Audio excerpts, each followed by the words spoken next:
मुंबईकरांनो, गरज असेल तरच घराबाहेर पडा। आज आणि उद्या तीनही मार्गांवर मेगा ब्लॉक असणार आहे। मध्य आणि हार्बर मार्गावर रविवारी सकाळी 11:30 ते दुपारी 3:30 पर्यंत आणि पश्चिम रेल्वेवर शनिवारी मध्यरात्रीपासून मेगा ब्लॉक घेतला जाणार आहे। मध्य रेल्वेवर मेन लाईन ठाणे ते कल्याण मार्गावर मेगा ब्लॉक असेल, तर डाऊन स्लो लोकल ह्या कळवा, मुंब्रा, दिवा, कोपर, ठाकुर्ली येथे थांबणार नाहीत।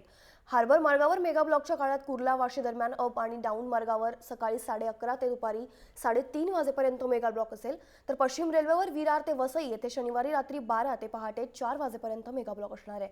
अप फास्ट मार्गावर शनिवारी रात्री 12 ते पहाटे 4 पर्यंत मेगा ब्लॉक असेल। अप फास्ट मार्गावर शनिवारी रात्री 12 ते पहाटे 4 वाजेपर्यंत मेगा ब्लॉक असणार आहे। अप फास्ट मार्गावर शनिवारी रात्री 12 ते मध्यरात्री 2:45 पर्यंत आणि डाऊन फास्ट मार्गावर मध्यरात्री 1:20 ते पहाटे 4 पर्यंत मेगा ब्लॉक असेल।